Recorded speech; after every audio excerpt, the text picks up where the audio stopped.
Cinema ചെയ്യുകയാണ്. അജയൻ്റെ തിയേറ്ററുമായിട്ട് പരിചയമുള്ള ആളുകൾക്ക് ഒട്ടും തന്നെ സംശയമില്ല അജയൻ ഇതിലും വിജയിക്കും എന്നുള്ളത്. അതിൻ്റെ സാങ്കേതികമായ കാര്യങ്ങളെക്കുറിച്ചോ അങ്ങനെയുള്ള സംഗതികളെക്കുറിച്ചൊന്നും എനിക്ക് പറയാനറിയില്ല. പക്ഷേ അജയൻ സിനിമ കൊണ്ടും എന്താണ് ഉദ്ദേശിക്കുന്നത് എന്നുള്ളത് വളരെ വ്യക്തമായിട്ട് ആദ്യത്തെ സിനിമ തന്നെ ബദൽ ആവുകയും ആ ബദൽ കൈകാര്യം ചെയ്യുന്നത് ബദൽ ജീവിതങ്ങൾ ആവുകയും ആ ബദൽ ജീവിതങ്ങൾ തന്നെയും മാർജിനലൈസ്ഡ് ആയിട്ടുള്ള ജീവിതങ്ങളാവുകയും ചെയ്യുന്ന അവസ്ഥയിൽ അജയൻ നിശ്ചയമായിട്ടും പൊളിറ്റിക്കൽ സിനിമ കൊണ്ട് തന്നെയാണ് തുടക്കം കുറിക്കുന്നത്. അത് നമുക്ക് പരിചയമുള്ള പൊളിറ്റിക്കൽ സിനിമയിൽ നിന്ന് വളരെ വ്യത്യസ്തമാണ് എന്ന് ഈ ചെറുകുറിപ്പ് വായിക്കുമ്പോൾ തന്നെ മനസ്സിലാക്കുന്നു. അജയൻ എന്തുകൊണ്ട് കാട്ടിലേക്ക് പോകുന്നു എന്ന് ഞാൻ ആലോചിക്കുകയുണ്ടായി. കാരണം മുത്തങ്ങയുടെയും അതുപോലെയുള്ള നിരവധി പ്രശ്നങ്ങളുടെയും പശ്ചാത്തലത്തിൽ ഇടം നഷ്ടപ്പെടുന്ന മനുഷ്യർ എന്ന് പറയുന്നത് കേരളത്തിലെ ജീവിതത്തിൽ ഒരു നിത്യവേദനയായിട്ട് ഇപ്പോഴും നിലനിൽക്കുകയും വർദ്ധിച്ചുകൊണ്ടിരിക്കുകയുമാണ്. ഇടമില്ലാത്ത മനുഷ്യർ കാലുകുത്താൻ, ഇരിക്കാൻ, കിടക്കാൻ, ശവമായാൽ മറവ് ചെയ്യാൻ ഇടമില്ലാതെ പോകുന്ന, മണ്ണില്ലാതെ പോകുന്ന മനുഷ്യർ. വിശപ്പാണ് വിപ്ലവം ഉണ്ടാക്കുന്നത്. മറ്റൊരു കാരണവുമല്ല വിപ്ലവത്തിന് പിന്നിലുള്ളത്. മഹാനായ NV കൃഷ്ണവാര്യർ അദ്ദേഹം നക്സലിസത്തെ കുറിച്ചിട്ട് കവിത എഴുതിയപ്പോൾ അദ്ദേഹം പറഞ്ഞു, വിശപ്പ്, ഈ മഞ്ഞ പിശാച് കടന്നു വരുന്നത്, വിപ്ലവം കടന്നു വരുന്നത് നിശ്ചയമായിട്ടും കനത്ത വിശപ്പിലും വേദനയിലും പട്ടിണിയിലും നിന്നാണ്.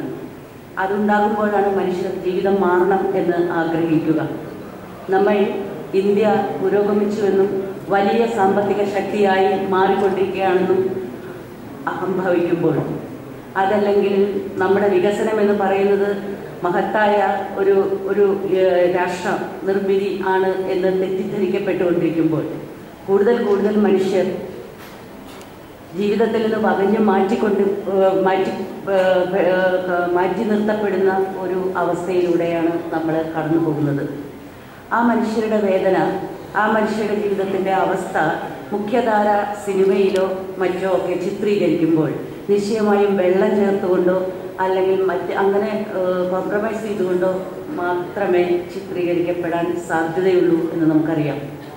അപൂർവം ചില സിനിമകളാണ് അത്തരത്തിൽ തികച്ചും രാഷ്ട്രീയമായിട്ട് നമുക്ക് കാണാൻ കിട്ടിയിട്ടുള്ളൂ.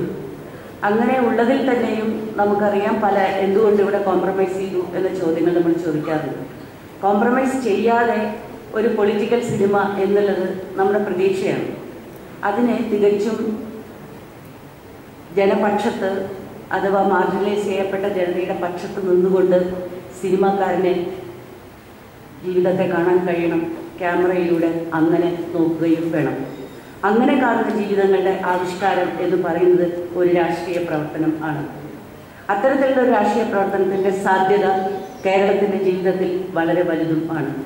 സിനിമ എന്ന് പറയുന്ന മീഡിയം എല്ലാ സാധ്യതകളുടെയും ഒപ്പം ഒരു വലിയ സാധ്യതയായിട്ട് നമ്മുടെ ജീവിതങ്ങളെ എങ്ങനെ മാറ്റി തീർക്കാനുള്ള കാഴ്ച നിർമ്മിക്കാൻ ഉതകും എന്നുള്ളതിനുള്ള അനന്തമായ സാധ്യത കൂടി ഉള്ള ഒരു മീഡിയം ആണ്.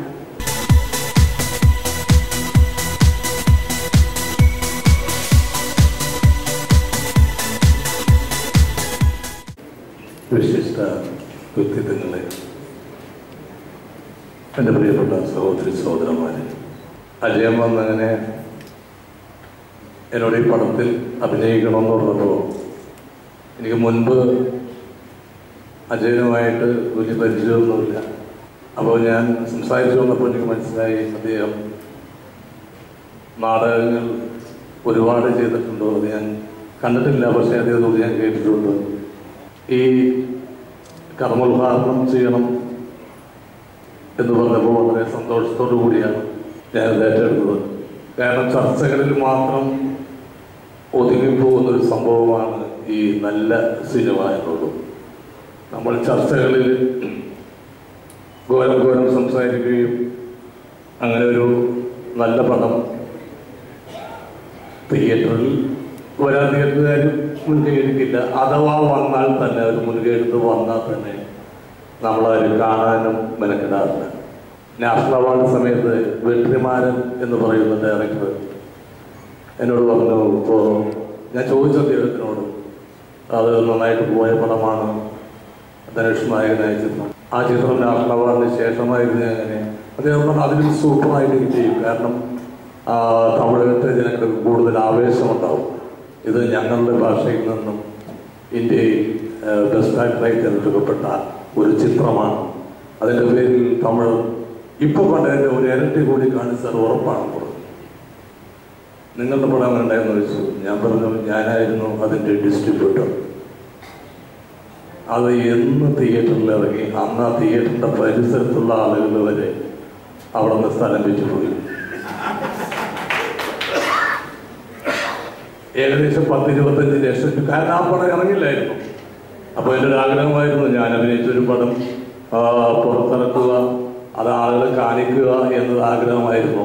അപ്പോൾ ഞാൻ വിചാരിച്ചു എനിക്ക് ലാഭമൊന്നും വേണ്ട, എന്നിരുന്നാൽ പോലും മുതലിന് കിട്ടിയിരിക്കും ഞാൻ വിചാരിച്ചു. ഒരു ആഗ്രഹം ഉണ്ടായിരുന്നു നമ്മുടെ മലയാളം പറയുന്ന ഒരു ചിത്രം അത് മികച്ച ചിത്രമായിട്ട് തിരഞ്ഞെടുക്കപ്പെടുമെന്ന് കാണണമെന്ന്.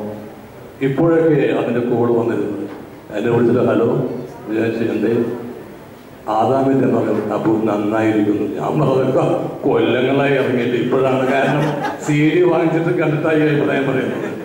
അപ്പോൾ കുറേ നല്ല ചിത്രങ്ങൾ ഇവിടെ ഇറങ്ങുന്നുണ്ട്, പക്ഷേ അതൊന്നും കാണാൻ ആളുകളില്ല. നമ്മുടെ നാട്ടിലെ ഫെസ്റ്റിവലുകൾ, അന്യനാട്ടിലെ ഫെസ്റ്റിവലുകളുണ്ട്, നമ്മുടെ നാട്ടിലെ ഫെസ്റ്റിവലുകളുണ്ട്. നമ്മുടെ നാട്ടിലെ ഫെസ്റ്റിവലുകൾ അന്യരാജ്യത്തെ പടം പ്രൊമോട്ട് ചെയ്യാനാണ്, പക്ഷെ അന്യരാജ്യത്തെ ഫെസ്റ്റിവലുകൾ അവരുടെ രാജ്യത്തെ പടങ്ങൾ പ്രൊമോട്ട് ചെയ്യാനാണ്.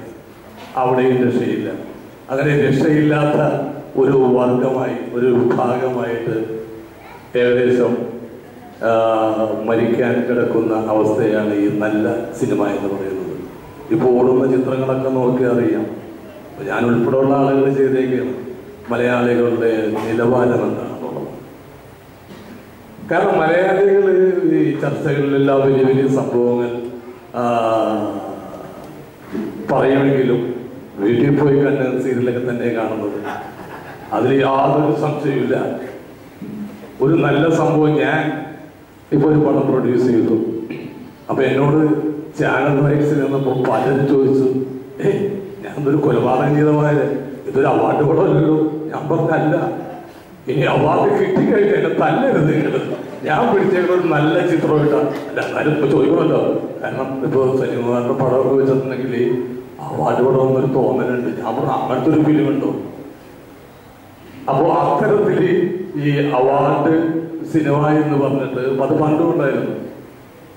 തിയേറ്റർ കൊടുക്കാത്ത സമയത്ത് ഉച്ചപ്പടങ്ങൾ എന്ന് പറഞ്ഞിട്ട് 10-15 പേര് വന്നിരുന്നത്. എന്തിനും അന്ന് കുറെ നല്ല പ്രേക്ഷകരുണ്ടായിരുന്നു കോളേജിലും അതൊക്കെ ഫെസ്റ്റിവൽ വെക്കുക. പക്ഷെ ഇന്ന് അതെല്ലാം പോയി വിദേശ അന്യനാട്ടുകാരുടെ സിനിമകൾ കാണാൻ ഇവിടെ സ്വാഗതം നൽകുന്നു നമ്മൾ. അപ്പോൾ ഞാനത് അന്യനാടെന്ന് പറഞ്ഞിട്ട് അത് ഒരു പാർട്ടി സ്പിരിറ്റ് പറയുന്നതല്ല.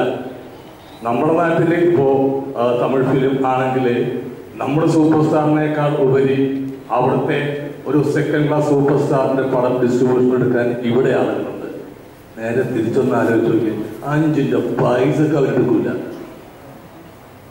5 പൈസക്ക് മലയാള പടം തൊട്ടപ്പുറത്തെ തമിഴ്നാട്ടുകാർ എടുക്കില്ല. അവർക്ക് ആവശ്യമില്ല. അവരുടെ സൂപ്പർ സ്റ്റാറിലും മറ്റു സ്റ്റാറുകളിലൊക്കെ, ഞാൻ സൂപ്പർ സ്റ്റാറിനെ കുറിച്ചൊന്നും പറയില്ല, അവരുടെ സ്റ്റാറുകളൊക്കെ സംതൃപ്തരാണ്. അപ്പോൾ ആരാണ് ഈ അവസ്ഥയിൽ കൊണ്ടെത്തിച്ചതെന്നൊക്കെ ആലോചിക്കുന്നു. രജനീകാന്തിൻ്റെ പടം ഇപ്പോൾ നവംബർ മാസം റിലീസാവാൻ പോകണമെന്ന് പറഞ്ഞിട്ട് വഴികൾ വെട്ടിയിട്ട്, കാരണം തിയേറ്ററിലേക്ക് വരാൻ ആളുകൾക്ക് വല്ല മുള്ളും കല്ലോ തുറണ്ട എന്ന് പറഞ്ഞ് വഴികൾ വെട്ടിയിട്ട് വിട്ട് നമ്മുടെ നാട്ടുകാർ കാത്തിരിക്കുകയാണ്. ഇവിടെ 2 മണിക്കാണ് മലയാള സിനിമ റിലീസിങ് വെക്കുക. രജനീകാന്തിൻ്റെ പടം 12 മണിക്ക് 1 മണിക്ക് വെച്ചാൽ അത് കാണാൻ ഇവിടെ ആളുകളുണ്ട്. നമ്മുടെ മലയാളം കാണാൻ എന്താണെന്ന് അറിയില്ല. അതും മലയാളിക്കും മലയാളികളോടൊരു പുച്ഛം. ഞാനിപ്പോൾ ശ്രീശാന്തിനെ പൊക്കിയിട്ട് പറയല്ല, അയാളുടെ മോശം സംഭവം തന്നെയാണ്. പക്ഷേ എന്നിരുന്നാൽ പോലും നമ്മൾ ഈ മുട്ടിനെ ബ്രസീലിലും ജർമ്മനിക്കും ഒക്കെ ഫ്ലെക്സ് വെച്ചിരുന്ന ആളുകൾ ആദ്യമായിട്ട് ലോകകപ്പിൽ കളിച്ച ശ്രീശാന്തിന് വേണ്ടി ഒരു കുഞ്ഞു ഫ്ലെക്സ് പോലും നമ്മൾ വെച്ചിട്ടില്ല. അപ്പൊ നമുക്ക് എവിടെയൊക്കെയോ ഒരു അസൂയയുടെയോ എന്തിൻ്റെയൊക്കെയോ അംശങ്ങൾ ഉള്ളതിൻ്റെ പേരിലാണോ എന്നെനിക്ക് സംശയമുണ്ട്. ഒരു പുതിയൊരു വിഭാഗം വന്നില്ല എങ്കിൽ ഈ മലയാള സിനിമ ഇപ്പോൾ 100 വർഷം കഴിഞ്ഞല്ലോ. ഇന്ത്യൻ സിനിമയിലായിട്ട് 100 വയസ്സുകാരൻ്റെ അവസ്ഥയായിരിക്കുള്ളൂ. ഇന്നാ നാളെ മരിച്ചു പോകും.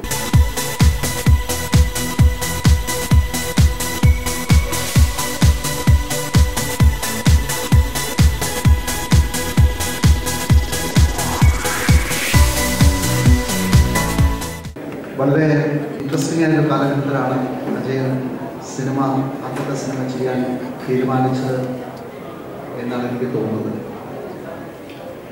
ന്യൂ ജനറേഷൻ സിനിമ എന്ന് വിളിക്കപ്പെടുന്ന നിരവധി സിനിമകളുടെ ഒരു വലിയ നിര, ഒരു ഓളം, പരമ്പരാഗതമായിട്ടുള്ള സിനിമകൾ തന്നെ തിരിച്ച് വീണ്ടും തിയേറ്ററുകളിൽ വൻ വിജയം കൊയ്യുന്ന ഒരു കാലഘട്ടം ഒക്കെ വന്നു തുടങ്ങിയ ഒരു വളരെ വിചിത്രമായ, നമുക്ക് വ്യാഖ്യാനിക്കാനൊന്നും പറ്റാത്ത ഒരവസ്ഥയിൽ നിൽക്കുമ്പോഴാണ് അജയൻ്റെ ധീരമായിട്ടുള്ള ഈ ഒരു കാലഘട്ടം. ബദൽ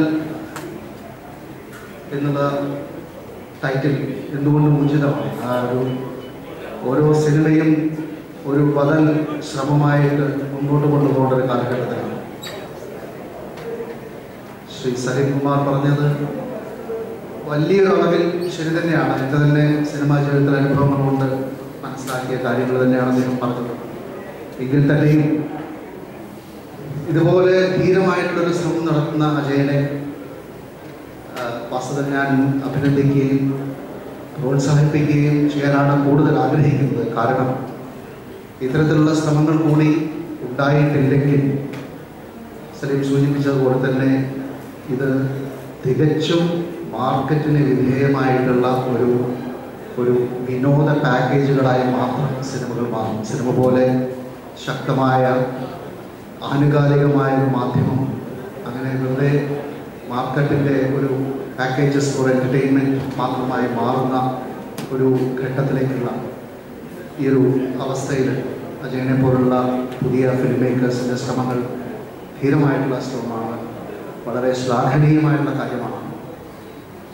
ഈ പുതിയ സിനിമകളുടെ ഒരു ഓളം ഉണ്ടായ സമയത്ത് ഞങ്ങളെപ്പോലുള്ള ഫിലിം എൻതൂസിയാസ്റ്റ് ഫിലിം മേക്കേഴ്സൊക്കെ ആഹ്ലാദിച്ചതിൻ്റെ പ്രധാന കാരണം ഫിലിം മേക്കിംഗ് പൊതുവെ ഡീമിസ്റ്റിഫൈ ചെയ്യപ്പെടുന്ന ഒരു കാലഘട്ടമായിരുന്നു. ക്യാമറ, ഡിജിറ്റൽ ടെക്നോളജി വന്നു. അതിൻ്റെ ഷൂട്ടിംഗ് ആയാലും പോസ്റ്റ് പ്രൊഡക്ഷൻ ആയാലും മറ്റെല്ലാ കാര്യത്തിലും ഒരു കൺസ്യൂമർക്ക് തന്നെ ഉപയോഗിക്കാവുന്ന രീതിയിലേക്ക് ടെക്നോളജി മാറിക്കഴിഞ്ഞു. അതിൻ്റെ ചെലവ് കുറവ്, അവൈലബിലിറ്റി ഉണ്ടായി. അപ്പോൾ ഒരുപാട് ധീരമായിട്ടുള്ള പരീക്ഷണങ്ങൾ ഉണ്ടാവും, ഒരുപാട് പുതിയ സ്വരങ്ങൾ കേൾക്കാൻ സാധിക്കുമെന്നാണ് വിചാരിച്ചത്. അത് പൂർണ്ണമായും ഉണ്ടായില്ല എന്ന് ഞാൻ പറയുന്നു. അതിനുള്ള ശ്രമങ്ങൾ ധീരമായി ഉണ്ടായി. പക്ഷേ അതിൻ്റെ ഒരു ആവേഗം എവിടെയോ വെച്ച് കുറച്ച് തണുത്തു പോയില്ലേ എന്ന് സംശയമുണ്ട്. പക്ഷേ അജയനെ പോലുള്ള പുതിയ ഫിലിം മേക്കേഴ്സ് അതും വളരെ തീവ്രമായിട്ടുള്ള, വളരെ സാമൂഹികമായിട്ടുള്ള, സാങ്കത്യമുള്ള പ്രമേയങ്ങളൊക്കെ സ്വീകരിച്ചുകൊണ്ട് ഇതുപോലുള്ള സൃഷ്ടികൾ ചെയ്യാൻ ഒരുങ്ങുന്നു. സലീം കുമാറിനെ പോലുള്ള വിപണിയിൽ മൂല്യമുള്ള ആളുകൾ തന്നെ ഇതിന് സഹായങ്ങൾ ചെയ്യുന്നു. മറ്റ് നല്ല സാങ്കേതിക പ്രവർത്തകർ ഇൻഡസ്ട്രിയിൽ തീർച്ചയായും ഒരു സ്ഥാനമുള്ള സാങ്കേതിക പ്രവർത്തകർ തന്നെ അതിൻ്റെ പിന്നണിയിൽ നിൽക്കുന്നു. ഇതെല്ലാം വളരെ നല്ല കാര്യമാണ്.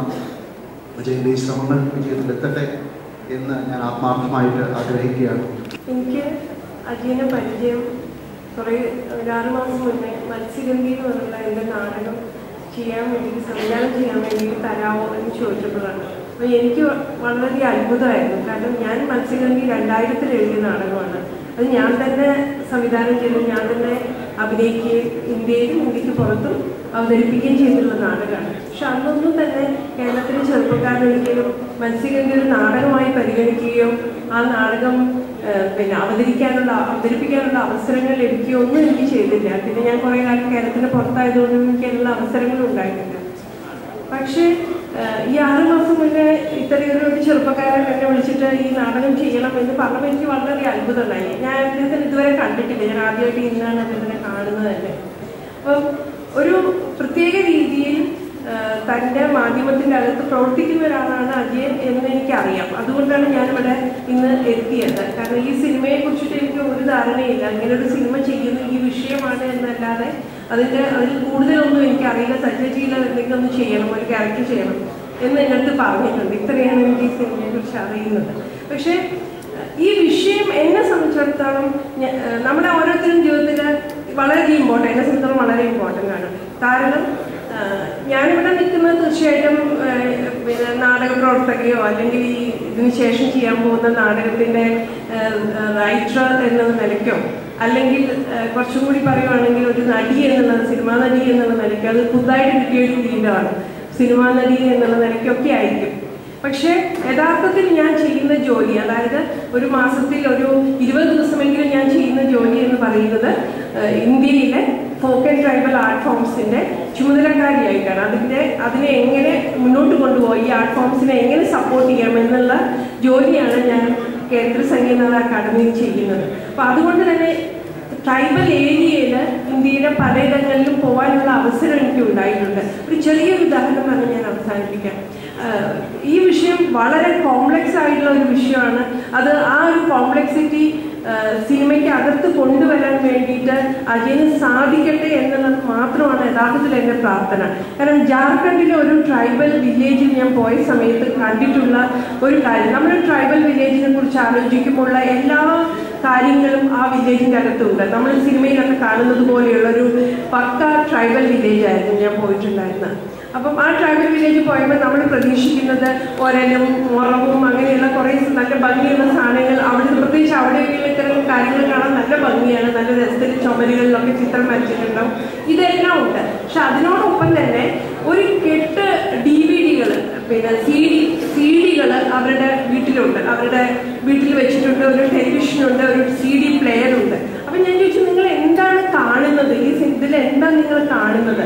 അപ്പോൾ അവർ പറഞ്ഞു ഹോം വീഡിയോസ് ഉണ്ട്. അവരുടെ അവിടെ പിന്നെ ജാർഖണ്ഡിൽ സിനിമയില്ല. അപ്പം അതുകൊണ്ട് തന്നെ അവിടെ ബോളിവുഡ് സ്റ്റൈലിൽ അവർ പാട്ടുകൾ പിന്നെ കുറച്ചൊക്കെ ഒരു ട്രൈബൽ മ്യൂസിക്കൊക്കെ ചേർത്ത് ട്രൈബൽ ആർട്ടിസ്റ്റുകൾ പെർഫോം ചെയ്യും. അത് വീഡിയോയിൽ എടുത്തിട്ട് ഓൾമോസ്റ്റ് അത് ബോളിവുഡ് സ്റ്റൈലായിരിക്കും ചെയ്യുന്നുണ്ടാവുക. പക്ഷെ അതിനൊരു ട്രൈബൽ കണക്ഷൻ ഉണ്ടാവും. അതിൻ്റെ ആർട്ടിസ്റ്റുകൾ ട്രൈബൽസ് ആയിരിക്കും, അവരുടെ ആർട്ടിസ്റ്റുകൾ തന്നെയായിരിക്കും. പക്ഷെ അവരുടെ മനസ്സിലെ ഇമേജ് മുഴുവൻ ബോളിവുഡ് ഇമേജുകളാണ്. അപ്പൊ ഇത്രയും വലിയൊരു മാറ്റം യഥാർത്ഥത്തിൽ ട്രൈബൽ മേഖലയിൽ സംഭവിക്കുന്നുണ്ട്. അവിടുത്തെ 1-2 ആർട്ട് ഫോംസ് ഡോക്യുമെന്റ് ചെയ്യുക, അതിൻ്റെ അവസ്ഥ എന്താണ്, അവരെയൊക്കെ പിന്നെ ഞങ്ങളുടെ ഒരു നാഷണൽ ട്രൈബൽ ഫെസ്റ്റിവലിന് വിളിക്കാൻ പറ്റുമോ എന്ന് അറിയാൻ വേണ്ടിയിട്ടായിരുന്നു ഞാൻ ആ വില്ലേജിൽ ചെന്നിട്ടുണ്ടായിരുന്നത്. അപ്പോൾ അവർ പറഞ്ഞു, ഇവിടെയുള്ള ആളുകൾ എല്ലാവരും തന്നെ പിന്നെ ഡൽഹിയിൽ അല്ലെങ്കിൽ പ്രധാനപ്പെട്ട മെട്രോ നഗരങ്ങളിൽ ജോലിക്കായി പോയി കഴിഞ്ഞു. അതുകൊണ്ട് തന്നെ പെർഫോം ചെയ്യാനുള്ള ആർട്ടിസ്റ്റുകളില്ല, അവരെല്ലാം അവിടെയാണുള്ളത്. ഇത് വേറൊരവസ്ഥ. പക്ഷെ ഇങ്ങനെയൊക്കെ ആണെങ്കിലും തങ്ങളുടെ പാട്ടുകളും നൃത്തവും വളരെയധികം നെഞ്ചോട് ചേർത്ത് പിടിക്കുന്നവരും കൂടിയാണ്. അപ്പൊ ഈ 3 തലത്തിലുള്ള കാര്യങ്ങൾ ഇവരുടെ ജീവിതത്തിൽ സംഭവിക്കുന്നുണ്ട്. ഇതിൽ എങ്ങനെയാണ് നമ്മുടെ സിനിമയെ, അജയൻ തന്റെ സിനിമയെ ഇതിൻ്റെ അകത്ത് എവിടെയായിരിക്കും പ്ലേസ് ചെയ്യുക എന്നുള്ളത് മാത്രമാണ് എന്നെ സംബന്ധിച്ചിടത്തോളം ഉള്ളൊരു ആശങ്ക എന്ന് പറയുന്നത്. അതിനെ ഓവർകം ചെയ്യാൻ അജയന് തീർച്ചയായും സാധിക്കും. അതിനുള്ള ഇന്റലിജൻസ് ഉള്ള കഴിവുള്ളൊരു നടനാണ്, സംവിധായകനാണ് അജയൻ. എൻ്റെ വീടിൻ്റെ അടുത്ത് ഒരു പുസ്തകശാലയുണ്ട്. അപ്പോൾ അവസാനമായി അവിടെ നിന്നൊരു പുസ്തകം വാങ്ങിയത് ഞാനാണ്. അപ്പോൾ അന്ന് പൊടി പിടിച്ചിരുന്ന ആ പുസ്തകശാലയിൽ ഒരു പുസ്തകത്തിൻ്റെ പേരിൻ്റെ അവിടെ ഞാൻ ആ പൊടിയൊന്ന് മാറ്റി നോക്കിയപ്പോൾ ഞാൻ കണ്ട പേര് സാറ ടീച്ചറിൻ്റെ മാറ്റാത്തി എന്ന് പറയുന്ന പുസ്തകമായിരുന്നു. അത് കഴിഞ്ഞ് ഇന്നലെ ഞാൻ ആ പുസ്തകശാലയുടെ മുമ്പിൽ കൂടെ വരുമ്പോൾ അവിടെ മുഴുവൻ ഭയങ്കര തിരക്കാണ്. ഞാൻ ഓർത്തു, ഇതെന്താണ് ഇതിൻ്റെ രഹസ്യം എന്നറിയാൻ വേണ്ടി ഞാൻ ചെല്ലുമ്പോൾ അവിടെ ഏറ്റവും കൂടുതൽ വിറ്റുപോകുന്ന പുസ്തകം മലയാളം എഞ്ചുവടിയാണ്. മലയാളം എഞ്ചുവടിയാണ് ഇപ്പോൾ അവിടെ ഏറ്റവും കൂടുതൽ വിറ്റുപോകുന്ന പുസ്തകം. കാര്യം സർക്കാർ കർശനമായ നിർബന്ധമാക്കി, സർക്കാർ ജോലിക്ക് മലയാള ഭാഷ അത്യാവശ്യമാണ്. പക്ഷെ എനിക്ക് തോന്നുന്നത് മലയാളി എന്തായാലും സർക്കാർ ജോലിക്ക് ഇനി അർഹരാകില്ല. കാര്യം ബംഗാളിയൊക്കെ ഗംഭീരമായിട്ട് മലയാളം എഴുതാനും വായിക്കാനും പഠിച്ചു കഴിഞ്ഞു. ഒരുപക്ഷെ ഇനി സർക്കാർ ജോലി കൂടെ നമ്മളിനി അവരെ ഏൽപ്പിക്കേണ്ട ഒരു അവസ്ഥയിലേക്കാണ് കാര്യങ്ങൾ പോയിക്കൊണ്ടിരിക്കുക. എവിടെയൊക്കെയോ നിലപാടുകൾ ഇല്ലായ്മ വരുമ്പോഴാണ് ബദൽ സംവിധാനത്തെക്കുറിച്ച് ആലോചിക്കുക.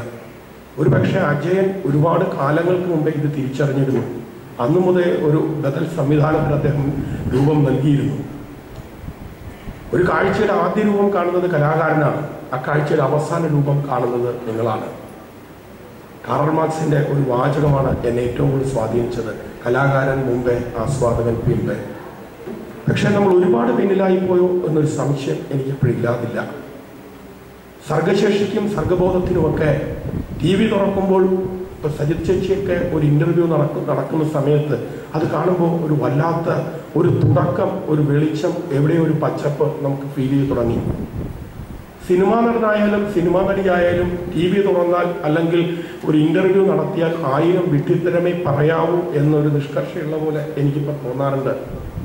കഴിഞ്ഞ ദിവസം ഒരു നടിയുടെ സംസാരം കേട്ടപ്പോൾ എനിക്ക് ഭയങ്കര സങ്കടമായിപ്പോയി. ഞാൻ വോട്ട് ചെയ്യാറില്ല.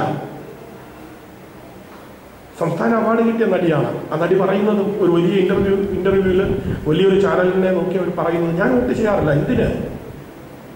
അതൊരു അനാവശ്യ വേസ്റ്റായ ഒരു ദിവസം വെറുതെ കളയുന്ന ഒരു വേസ്റ്റായ ഒരു സംഗതിയാണത്. വോട്ടവകാശത്തിന് വേണ്ടി സമരം ചെയ്ത അടിയും ഇടിയും മേടിച്ച് ജീവത്യാഗം നടത്തിയിട്ടുള്ള ഒരുപാട് മഹാന്മാരെല്ലാം കൂടെ നമുക്ക് നേടുന്ന ഒരു അവകാശം. അത് ഒരു ജനത്തിന്റെ മനസ്സിലേക്ക് എത്ര പെട്ടെന്ന് അത് എത്തുക. അറിവ് എന്ന് പറഞ്ഞാൽ ഒരു അനാവശ്യ അവസ്ഥയായി മാറി. ഇപ്പൊ നമ്മളെ ജയിക്കാനാണ് പഠിപ്പിച്ചുകൊണ്ടിരിക്കുക. എല്ലാവരും ജയിക്കാൻ വേണ്ടി പഠിപ്പിക്കുക. ഈ മത്സരത്തിൽ പരാജയപ്പെട്ട ആൾക്കാരുടെ ക്യൂ കൂടിക്കൊണ്ടിരിക്കുക നമ്മുടെ ബ്യൂറോയിന്റെ മുമ്പിൽ.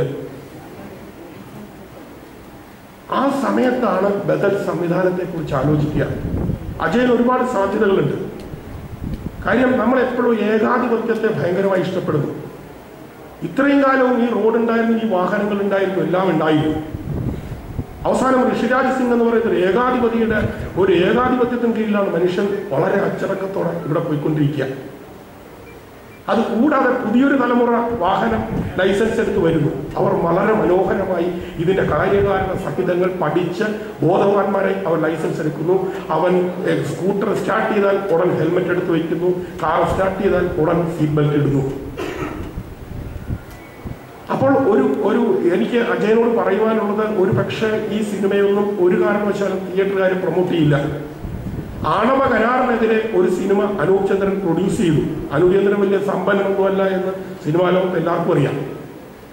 സാധാരണ 3-4 സിനിമകളിൽ 3-4 സീനുകളിൽ മാത്രം അഭിനയിച്ചിട്ടുള്ള ഒരു നടനാണ് അനൂപ് ചന്ദ്രൻ. കിട്ടിയ കാശും അമ്മ തന്ന കുറച്ച് വസ്തുവും എല്ലാം കൂടെ പണയം വെച്ചിട്ട് ഡോക്ടർ ബിജുവിനെ കൊണ്ട് സംവിധാനം ചെയ്യിപ്പിച്ച് രാമൻ എന്ന് പറയുന്ന ഒരു സിനിമ ഞാൻ പ്രൊഡ്യൂസ് ചെയ്തു. ആ സിനിമയ്ക്ക് എനിക്ക് 32 ലക്ഷം രൂപയായി ആ ഒരു സിനിമ. ആ സിനിമയ്ക്ക് എനിക്ക് കിട്ടിയത് ചിത്രാഞ്ജലി തിയേറ്ററുകാർ അയച്ചത് 1200 രൂപയുടെ ഒരു ചെക്കാണ്. ഞാനതിപ്പോഴും ഫ്രെയിം ചെയ്ത് വെച്ചിട്ടുണ്ട് വീട്ടിൽ. അതിന്റെ ബാധ്യത പിന്നീട് ഏഷ്യാനെറ്റിലൊക്കെ ചില ജോലികളൊക്കെ ചെയ്തിട്ടാണ് ഞാൻ അതിന്റെ ബാധ്യത തീർത്തത്. പക്ഷെ അജയനെ സംബന്ധിച്ചിടത്തോളം നല്ല ഒരു സാധ്യതയുണ്ട്. കേരളത്തിൽ ഉടനീളമുള്ള സ്കൂളുകൾ ഹരിത വിദ്യാലയങ്ങളായി മാറിക്കൊണ്ടിരിക്കുന്ന, കേരളം മുഴുവൻ ഹരിത വിദ്യാലയമായി മാറുമ്പോൾ സ്കൂളുകൾ മുഴുവൻ ഹരിത വിദ്യാലയമായി മാറിക്കൊണ്ടിരിക്കുക. ആ സമയത്ത് അജയൻ ഒരുപാട് സാധ്യതകളുണ്ട്. കേരളത്തിലെ മുഴുവൻ സ്കൂളുകളും നല്ല ഡോക്യുമെന്ററികൾക്കും നല്ല സിനിമകൾക്കും നല്ല സാഹിത്യ ചർച്ചകൾക്കും നല്ല വിളനിലമായിട്ടുണ്ട്. കേരളത്തിൽ ഉടനീളമുള്ള സ്കൂളുകളുടെ ആ സാധ്യത ഈ സിനിമയ്ക്ക് ഉപയോഗിക്കണം എന്നൊരു അഭ്യർത്ഥനയോടെ, നന്മകൾക്കെല്ലാം നല്ല സമരങ്ങൾക്കെല്ലാം നേതൃത്വം നൽകിയാൽ അടിച്ചു വീർത്ത മുഖവുമായി CK ജാനുവിന്റെ ഒരു മുഖം ഞാൻ പത്രത്തിൽ കണ്ടപ്പോൾ, നന്മകൾ ഇനിയും ഒരുപാട് അകലെയാണ്, വരുവാനുള്ള ദൂതൻ ഇനിയും ഒരുപാട് അകലെ നിൽക്കുകയാണ് എന്ന് വരും. ഒരുപക്ഷെ ഒരു കലാകാരൻ ആ ഒരു ദൂതനായി മാറട്ടെ, ഒരു സമൂഹത്തിന് വെളിച്ചമായി മാറട്ടെ. ജീവിതത്തിന്റെ കനൽ വഴികളിലൂടെ നടന്നു കയറിയ പ്രിയപ്പെട്ട എൻ്റെ കലാകാരനായ സുഹൃത്തെ അജയ, അങ്ങയുടെ ഈ ബദൽ സംവിധാനങ്ങൾക്കെല്ലാം ഒരു ബദലിനെ സ്നേഹിക്കുന്ന ഒരു സാമൂഹ്യ സ്നേഹി, ഒരു മനുഷ്യ സ്നേഹി എന്ന നിലയിൽ എൻ്റെ എല്ലാവിധ പിൻബലവും എൻ്റെ എല്ലാവിധ സാധ്യതകളും ഞാൻ അങ്ങേക്ക് വാഗ്ദാനം ചെയ്തു. നന്ദി. ഒരുമിച്ച് നാടകങ്ങളിൽ വർക്ക് ചെയ്തിട്ടുണ്ട്. അജയൻ അന്ന് തൊട്ടേ ഉള്ള അജയൻ്റെ രാഷ്ട്രീയവും സാമൂഹ്യപരമായ നിലപാടുകളോട് എനിക്ക് ബഹുമാനവും ഞങ്ങൾ പലപ്പോഴും തർക്കിച്ചിട്ടുമുണ്ട്. എന്നിരുന്നാലും ഇപ്പോൾ മഹാശ്വേതാദേവിയുടെ ആര്യനത്തിൻ്റെ അധികാരമാണെങ്കിലും എസ്സയുടെ സിദ്ധാർത്ഥയാണെങ്കിലും ബൗദ്ധികവും ഭൗതികവുമായുള്ള നിലപാടുകളും ചർച്ചകളും ഒക്കെ ചെയ്തിട്ടുള്ള നാടകങ്ങൾ തന്നെയാണ്.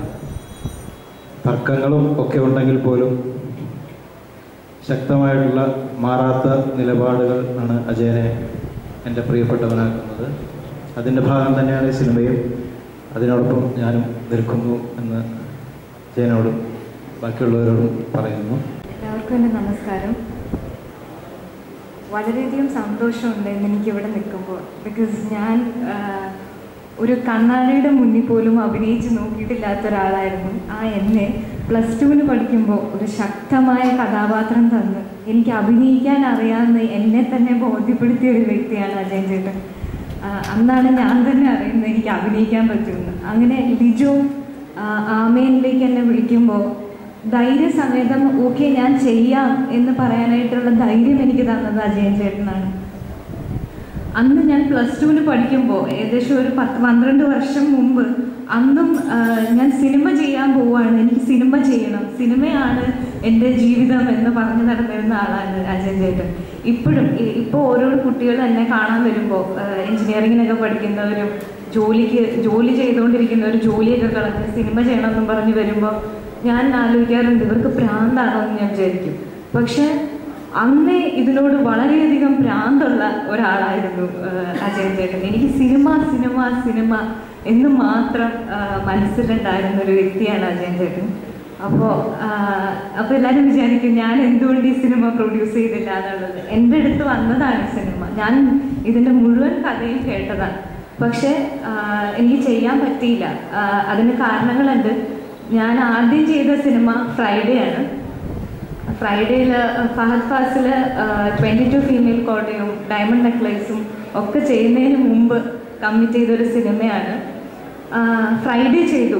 അത് കഴിഞ്ഞ് സക്കറിയയുടെ ഗർഭിണികൾ എന്ന് പറഞ്ഞിട്ടുള്ള ഒരു ഫീമെയിൽ ഓറിയൻറ്റഡ് സിനിമ ചെയ്തു. ഈ 2 സിനിമയും ഇറക്കാനും അത് തിയേറ്ററിൽ ഓടിക്കാനും പെട്ട പാട് എനിക്ക് മാത്രമേ അറിയുള്ളൂ.